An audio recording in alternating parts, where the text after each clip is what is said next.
Welcome to Season 9 of The Sonic Truth, brought to you by Veritonic in partnership with AW360. This season, we're diving into connected TV, the fastest growing force reshaping advertising and marketing today.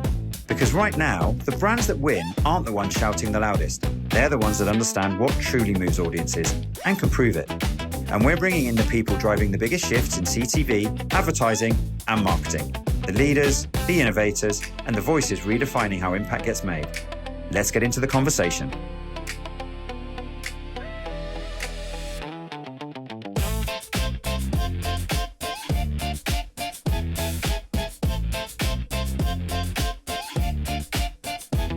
Welcome to Season 9 of Sonic Truth. I am joined today by Scott Porretti, President of Katz Digital. Scott, welcome. Thank you, Scott. Good to see you again. Good to see you too. You are a veteran of Sonic Truth. It's so long ago, I don't remember when you were on, but it's a long time. Me neither. It's definitely been a while, but it's great to be back. Yeah, a lot of space. A lot's changed since we talked last. So there's new information. We'll talk a lot more about video today, which is what this season focuses on as people start to think about podcasts as video, CTV, TikTok, social. This stuff is all kind of merging together, and I think there's a lot to talk about, and a lot's changed just in the way people advertise, the way they buy media, the way people consume media and ads. No doubt. So let's start with you. So you joined Katz, I think 25 years ago, according to my research. Has it been that long? It has, actually. It goes fast. So you became president in 2021. Tell us a little bit about the journey and what got you there and what you've been doing over the last 25 years, if you can give us the short version. Yeah, I feel fortunate. I love Katz. I've definitely drank the Kool-Aid here, but I love what I do and who I do it with. It's been a long time, but I feel like I've had 15 different jobs throughout that time period. My current one is my favorite. I'm overseeing the digital efforts at Katz, and I love it. And I think I love it because no day is ever the same, and it's constantly evolving and changing. And I'm a student. I love learning stuff and shaping where we're going and hearing the market and responding to it. And there's been so much that's changed about media, from where it was 2, 3, 5, 10, 15 years ago. It's like night and day. So it's been fun to be part of that. Right. And so, yeah, definitely a lot's changed in the last 25 years. I think a lot's changed in the last 6 months. Sure. So give us a little more background on Katz for people who don't know. Like, Katz does a lot. So just give us kind of the focus of the company and maybe kind of go in a little further on the digital arm. Yeah. Katz is it's been around 140 years. So it has a long, long legacy that, myself and so many of us draw inspiration from. Started in the newspaper business and really evolved in radio and TV and cable and all the way to where it exists today, with large scale digital audio, CTV, and video businesses that are expanding. So it's got a long history of evolution and change and really being at the forefront of the media space. It's also a trusted partner. And I think so much of, when customers are looking for people to help guide them in a fast changing space, I think people rely on Katz, the legacy and our people and where we are to help guide them, to reach the audiences and the consumers that they want. That's the one thing that hasn't changed, Scott. Advertisers are looking for consumers and they're looking for the best way to reach those consumers to buy their products. And that's really a tradition, right? And once you clear a century, I think you get into the tradition zone. Yeah. It's kind of like a sports franchise or something. But I think does that still do people think, does that ever come up, just how old the company is, or just why Katz is different? And maybe we'll get to a second about your approach and audience first approach in a second, but just as an organization, does that culture kind of permeate into your clients and partners, employees? I think so. I certainly hope so. I know that's a big part of what people take pride in of working and being part of Katz. It's also a story that we try to tell. It's something that, we think matters and is important. So I hope so. I think so. And we passionately tell that story of legacy, but also about innovation. So I think there's something to be, over a century old, but we're constantly reinventing ourselves and what we're doing and how we're helping and being at the forefront. So I think we have a long legacy. in history, but we also have a focus on the future, the now, and make sure we're around another 100 years of helping Right. marketers. That's the No, plan. that's a great point. Actually, just the constantly evolving aspect of it. I think that's, no matter how old the organization is or whatever, how long you've been in a certain job, right? Whether you've done your job for 20 plus years or the company's been around for 100 or whatever that is, like it's what you do tomorrow that makes the difference, and that evolution and that open mindedness and just kind of listening to what people are doing. Tell us a little bit more about just like why Katz stands out. Why are people buying from Katz? Why are people partnering with Katz? What is that approach that's unique to Katz? Well, I think as the market has changed, I think specifically on the audio and video side, historically marketers to reach audiences and consumers, they either bought stations or bought programs, television shows. And again, there's a huge segment of media spend and marketing that goes to those things. But on the digital side, you've got an opportunity to really reach users, people, consumers across all of, media and devices that exist. So, I think that, we're in this spot where we're able to look at, we have over 90 plus 95% of reach in audio, almost 88% across CTV and video reach. So we've got scale. So our real value is to help marketers find the audiences within the scale that we have. And we do that through all kinds of different capabilities and our data and all the things that make us kind of special and unique within the space. And that audience first approach really stands out in the sense that like you can really focus on people and like who you're advertising to versus somebody who's kind of promoting their network or their product. Do you feel that that's a more objective approach, or what about that like kind of stands out to people, and why do people trust that coming from you? Yeah, I mean, I think so. We do, or like our group does. Right. I'll say that. I mean, there's others that feel differently, but we do, and so we feel like that's a unique approach. So a marketer will give us who are they looking to reach, what's the objective, what do they try, what is the KPI they're looking to do, and then again, we're going to try to find those audiences and reach them where they are, when they're in the most engaged, And now, and I know we'll talk about Scott, but now bringing in CTV into that component, we've historically grown up on the audio space, but now bringing in CTV where you can kind of retarget those audiences and suppress those audiences and look at it more holistically is pretty exciting. Right. Now, and that's actually a great segue. So like we see this convergence happening, and it's happened over a period of time, right? There wasn't podcast advertising in a meaningful way, 10 plus years ago. And that's kind of changed, and that continues to evolve and grow. That's a whole nother podcast, right? As to what the state of that is. But then we see CTV didn't really exist in a meaningful way 10 years ago. And now you have this kind of convergence of mediums. And if you're focused on the audience, those people, the same person can be in those spaces at the same time on the same day. Tell us more about that evolution into CTV and how you're approaching it and what's unique to you. Yeah. I mean, take the commercial and the creative out for a second. But if, where people are consuming media, it's literally just a device. So it could be on your mobile phone. It could be on a connected television on your wall. I mean, wherever it is. So now you have this great ability. One is the challenge of the fragmentation of it. So it's just not on a radio or in the TV. I mean, there's so many different devices where you can consume media. So that's a challenge, but it's also an opportunity to reach people in so many different places, wherever they are, whether it's on the go, whether it's at home, whether it's, engaging some of their, favorite content, that they're either watching or listening to. And, technology has enabled that ability to serve those ads wherever these people are. And that's kind of special and cool.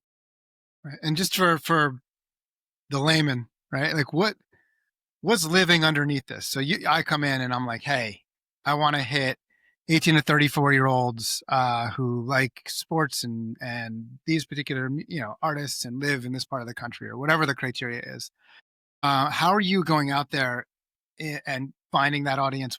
And let's say I'm going to hit them on TV and podcasts and you can give me the example, but how does that actually work?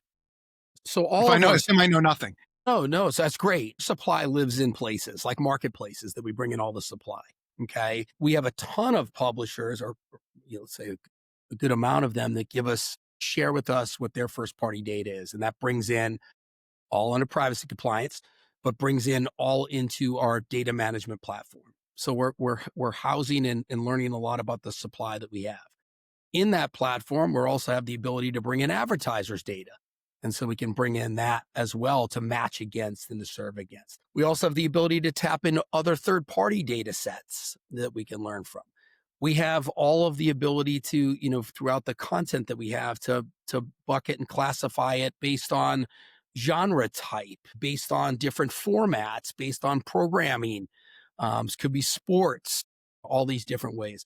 And we have other tools that we use that allows us to target content by keyword or IAB category.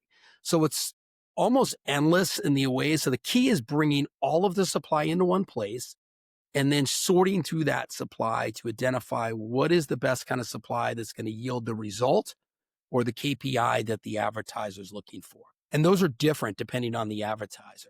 So, and Scott, what I would also say, so it's not only the systems, but operationally, we have a 50 plus person team that is literally, hands on keys stewarding these audiences and segments and supply and optimizing that. So as complicated as it is to bucket the supply and then organize it, it's ongoing in real time how we're optimizing toward the results that our advertisers are looking for.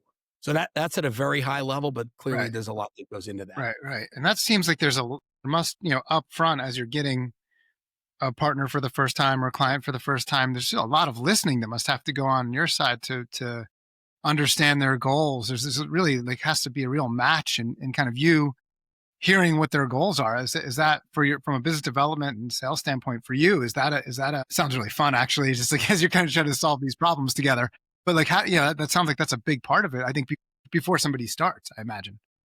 It is. And the most effective, the better results come from the more open partners. And luckily we have a long list of advertisers that trust us and they're open with us, but we really encourage them to share. What are they looking for? What are their objectives? What are their goals? And the more articulate they can be about that, the more effective we can be about reaching those audiences and delivering those. Clearly the other piece of this is so that's all the upfront targeting of audiences to deliver, but there's a lot of measurement that happens in real time on campaigns. It's helping to prove out that the results that the advertisers are looking for are being delivered against and we're performing. And that's been a really key phenomena that's happened over the last few years and made a big impact. Yeah, and we'll definitely get to measurement. I think the interesting thing is as you're kind of setting that up front, how well you understand what their goal is. If you're not measuring the right stuff, ultimately, you might not work, right? It's hard to go back in time once you're running a campaign. I really think there's probably a lot of things that really can be customized there. And if you're not listening up front, I think it could create challenges later, but it creates a massive opportunity for success, I think, up front. That's, I think, really special and different. That sounds like a really, really, really interesting paradigm. It's an interesting way to look at it. So once somebody gets in, now there's measurement, right? We got to figure out what's working. Yeah. How do you weave in all those disparate sources? If people are advertising in a lot of places, that's just kind of near and dear to the topic today. I've got somebody advertising on CTV. I'm going to measure that differently than somebody who's advertising on a podcast or advertising over here or there. How do you piece together or stitch together some kind of matrix of measurement options? Well, so typically, as different as some of the media types are that you're advertising on, or the creative might be, typically an advertiser will have a set KPI, some objective that they're looking to achieve.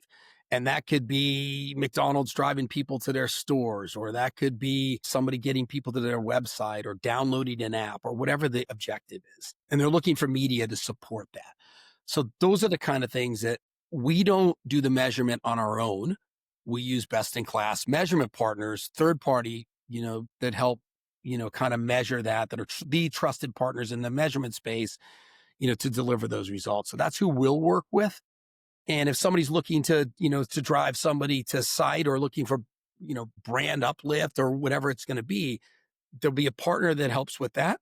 And those media types will work to support whatever the objective is in doing that. So again, it's so many different advertisers with so many different goals, but typically you're going to have one main point of focus for the campaign. And for that advertiser and campaign, that's what we're going to key in on to deliver against. Right. Get that commander's intent. Like, at least we're going to get this. And then you might have some other stuff to round it out. No, and obviously, full disclosure, I'm a big fan of independent measurement, and I'm not a huge fan of people grading their own homework. But I'm biased when I say that, given what I do for a living. That said, I think that's a noble way to do it, right? I think there's a lot of walled gardens out there. There need to be a lot of them. There needs to be 2 or 3 really big ones. I think everybody knows who they are, and I think um, that creates a really tough situation, right? Where you're just only getting data from the from the platform. So how much do you feel, just this little sidebar, and then I want to talk more about CTV, but how much do you feel like creative factors in here? Because I think a lot of times, like, the best laid plan can be out there from a media buy standpoint, and the client might come in with creative that comes out of nowhere, or doesn't work, or they didn't test, or who knows what. How much do you have to work with the client on that, and potentially call somebody's baby ugly, or get into a conversation about getting the creative right, or do you just have to work with it? Yeah, Scott, it's hard. I mean, first of all, it's unbelievably important and critical. And we know that as consumers, right? Like when you're, you know, watching a video or listening to a podcast or listening to music, good creative, and it gets you to talk and think, and it gets you to take action. So we're very passionate about it. I mean, Katz has a creative studio that we work with advertisers to develop creative and help advise that. But for the vast majority of our customers that are on the agency side, they've got creative that they're passionate about. So we work many times as multiple creatives. It's not just one. And so we're doing a lot with dynamic creative across the marketplace because sometimes certain creative will resonate with certain audiences and people than others in certain kinds of content than other kinds of content. So I think you're seeing as a whole creative more awareness of the importance of creative, more unique creatives or different creatives that can be used. And again, that's leaning better into technology, the ability to run different creatives across a campaign. And then again, to measure against those, what creative is being most effective for each group and optimizing toward that performance. So again, creative plays an unbelievably important role, and we're focused on that as an organization to both advise, but also to optimize against the right kind of creative. Right. And it's great that you have a studio there to kind of help out for people who don't have it. And I think look, if you're measuring it, hopefully that frees up creative a little bit, right? Where you can, I always say data liberates creativity. A lot of people think that the more you measure things, the more you're kind of confining the creative to certain standards. And if green click here buttons work, or saying this works, well, everybody's just going to do that. And it never works that way. And the more you can target it, that holy grail of serving the right thing to the right person at the right time becomes something that you can shoot for. And I think in a world where AI creative is starting to become more prominent, it's tough to blend art and science. And I don't know how disposable creative becomes or not. So kind of segueing a little bit from creative into CTV. So how long have you been focused on CTV? Is this a relatively new thing, or is this something you've been working on for a long time, or how's this been setting up for you? I mean, to be very frank, in the early stages of this, it's been about 6-7 months that we've been focused on CTV. And I went from a position for our group specifically, should we maintain the audio focus? That's our unique value proposition to the market. We have a big business. I'm now seeing, I think, as understanding what the CTV market is and being a student of that marketplace for a bit, I think that Katz can bring great value within that space. And complementing with our audio, business to complement it now with CTV, I think there's an opportunity for Katz to really expand there. And the main reason is it's the way it's transacted. So, historically, and again, this is me not, the television space has always been intimidating because, the way that marketplace, you're buying programs and shows and you're projecting ratings on top of that and make goods. And that's something I've never really had a great deal of experience with, but CTV is different. And, again, with respect to the industry itself, I mean, it's bought a lot like digital audio is today. So, it's targeted impressions on a device, engage consumers. It's fragmented in a way that I think is special to enable you to reach different kind of segments of the population and drive messaging.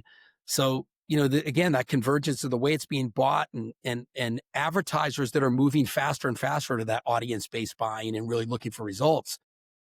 I think we're in a really good opportunistic spot to leverage these assets, bring them together, and make 1+1 = 3.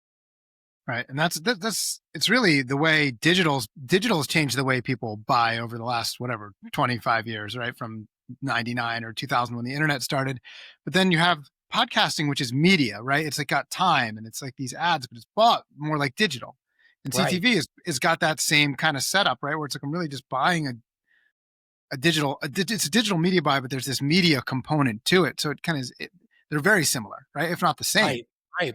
Right. The other than the creative difference. And I think people consume that content in a very similar on-demand fashion. Just the way people consume content these days is also very similar. It's not, other than live sports, there's nothing that you're really kind of going in for that's kind of invitation or kind of time sensitive. What are the obstacles you're seeing? So it's been 6 months. You're a student. You're working on it. What are the big obstacles that you're seeing? That challenges. Like if I'm a brand and I'm like, hey, I'm interested in CTV, and I just heard all this, the really cool ways you buy audience, all these different things.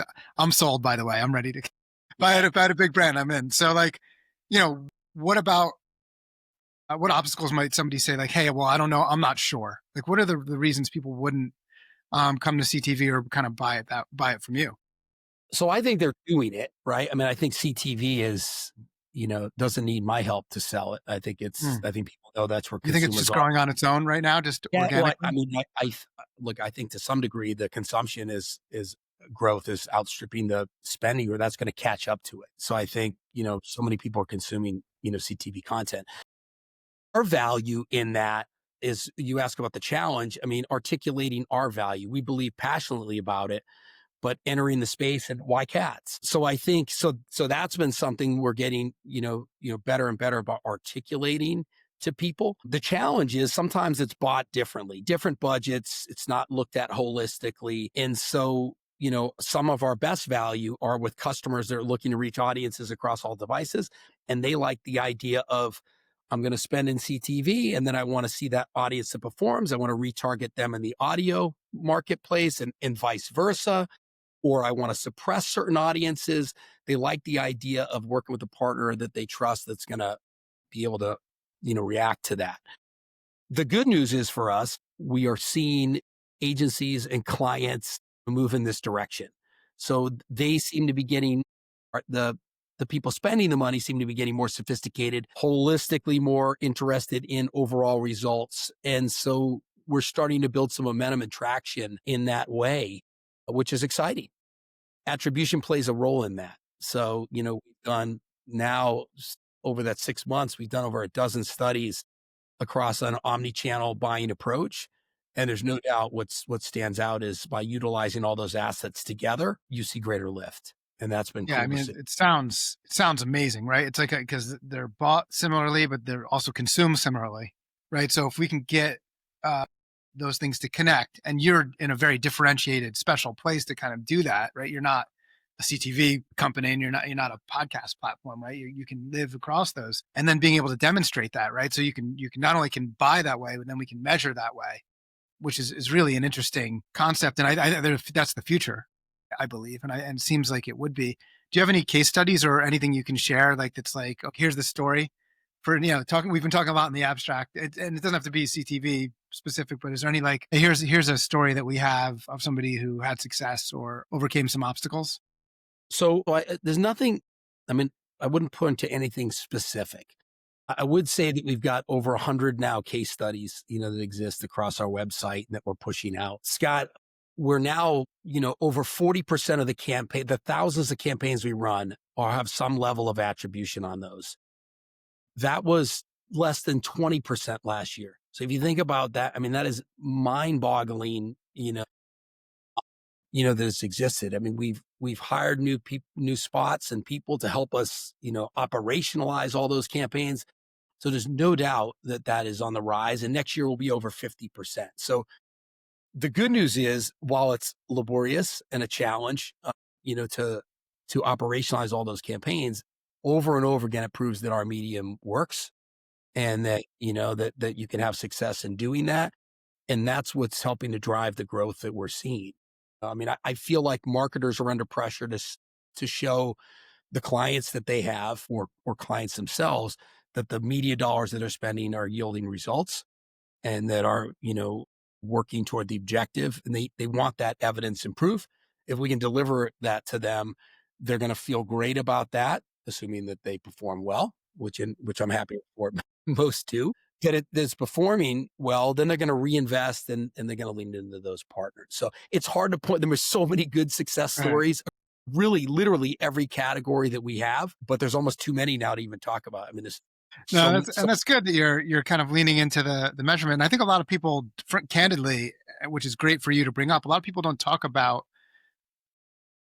measurement adoption. Like, I think there's a big gap. Like, people assume. It's like one of those things, like, I just assume if someone asks you, do you eat healthy, right? Or do you exercise? No one says no, right? Like, no, yeah. I eat crap. No, it's like, everyone's like, yeah, I measure. No one ever like says it out loud that they don't measure, ignore the data, like do whatever. No one ever certainly in a business context. I think it's great that you bring that up. And frankly, I think that's indicative of the kind of points you've made around what makes Katz different, right? Just kind of that kind of authentic approach and that consistent approach to buying an audience and not just going through the motions, trying to figure out what works. And look, this stuff is a journey, not a destination, right? There's not always a winner and loser. Sometimes you learn something. If you're learning something from a campaign, then it was successful, right? Because nobody has 100% conversion rate, right? And so unless, you can always do a little bit better, or you can always learn a little bit about what audience to target or things like that. So one last thing for you. So if I'm a brand and I'm listening to this, that's a lot of our audience on this podcast are advertisers. And shout out to Advertising Week. I think I mentioned them at the beginning. I said I'm going to get fired as the host. I forgot to mention Advertising Week, who is the platform where this podcast lives. What would be like your kind of in closing advice to a brand, right? Like, I'm a brand and I'm thinking about advertising on CTV and audio at the same time. This sounds like an amazing idea. What would be your kind of parting advice to them as a next step or to get started? I think critical is that you work with partners that you trust. And you work with those, organizations, which I'd like to think Katz is. You trust those people, and you share openly with what your objectives are trying to be, as much as you can about your consumer and what you're looking to reach. And you kind of work with partners to experiment and try different things, to being somewhat innovative. And especially you mentioned the creative piece, Scott. There are different kinds of creatives. Are there things that we can do to enhance that a little bit?